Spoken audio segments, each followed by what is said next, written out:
couple came to me a few months ago. Intimate relationship develop नहीं हुआ जब से उनकी शादी हुई है। 4 साल गुजर चुके थे। मुझे मजबूरन उस औरत को डांटना पड़ा।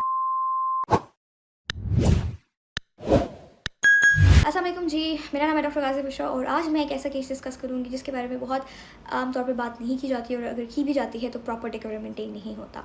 और इस केस को बताने से पहले मैं वो पेशेंट आपको बताना चाहती हूँ जिसकी वजह से मैं ये बात डिस्कस कर रही हूँ आज वीडियो में।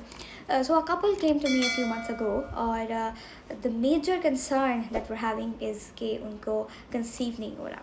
सो obviously as per ritual I had to take their history और प्रॉपर इन्वेस्टिगेशन के बाद ये पता चला कि दोनों मियाँ बीवी का प्रॉपर इंटीमेट रिलेशनशिप ही डेवलप नहीं हुआ जब से उनकी शादी हुई है। सरप्राइजिंग बात ये थी कि उनकी शादी को 4 साल गुजर चुके थे। जब हमने मज़ीद पेशेंट को कपल को इन्वेस्टिगेट किया, उनकी हिस्ट्री एग्जामिनेशन की, ऑब्वियसली ये किस तरह की बात है जो हमें पेशेंट से प्रॉपर जो है वो सीक्रेसी कॉन्फिडेंशियलिटी मेंटेन करके उनसे ये हिस्ट्री लेनी पड़ती है और वो हम कभी भी किसी थर्ड पर्सन के रूम में बैठकर उनसे ये बात उगलवा नहीं सकते।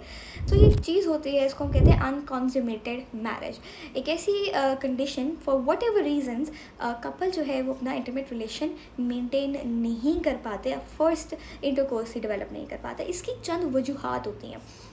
कुछ मेजॉरिटी केसेस में ये साइकोलॉजिकल इफेक्ट होता है फीमेल के ऊपर या फिर मेल पार्टनर के ऊपर, जिसकी वजह से वो परफॉर्मेंस नहीं दे पाते, परफॉर्मेंस एंजाइटी होती है, या फिर कोई ऑर्गेनिक इशू हो सकता है, यानी कि फ़ीमेल के अंदर मसल्स की कंट्रैक्शन होती है जिसको हम complete tightening of vaginal hole होती है, जिसको हम वेजिनिस्मस कहते हैं, जिसमें मेल पार्टनर जो है वो पेनिट्रेट प्रॉपर तरीके से नहीं कर पाता। ये एक बीमारी है और इसका इलाज होता है, इसकी एक प्रॉपर ट्रीटमेंट होती है, इसके हमारे पास ट्रीटमेंट्स अवेलेबल हैं, लेकिन उसके लिए हमें पेशेंट के साथ अकेले में बैठकर बात करनी पड़ती है, उसका कॉन्फिडेंस जीतना पड़ता है ताकि वो हमें बताएं, क्योंकि बेशुमार इस तरह के कपल्स हमारे पास आते हैं और 90% ऑफ द टाइम्स वो अपना प्रॉब्लम हमें नहीं बता रहे होते और हमें उनसे उनका कॉन्फिडेंस जब तक हम डेवलप नहीं करेंगे वो हमारे साथ ये चीज़ डिस्कस नहीं करेंगे और थर्ड पर्सन की रूम में मौजूदगी के साथ तो वो कभी भी ये चीज़ डिस्कस नहीं कर सकते। सेकेंड रीज़न जिसमें इंटरकोर्स डेवलप नहीं हो पाता वो मेल फैक्टर होता है कि जिसके अंदर the male is insufficient to perform. तो उसमें भी वो क्यों ऐसा क्यों है, उसकी भी साइकोलॉजिकल रीजंस हो सकती हैं या फिर उसकी भी ऑर्गेनिक रीजंस हो सकती हैं। तो हर चीज़ को जानने के लिए हमें कपल को साथ बिठाना पड़ता है, इंडिविजुअली भी उनको एग्जामिन करना पड़ता है, उनकी हिस्ट्री लेनी पड़ती है और साथ बिठा कर भी उनसे डिस्कस करना पड़ता है। उनके ऊपर हमें टाइम लगता है और अगर हम उनके ऊपर टाइम नहीं लगाएंगे तो ऑब्वियसली वो हमारे ऊपर ट्रस्ट नहीं करेंगे, वो इस तरह की बात हमसे डिस्कस नहीं करेंगे।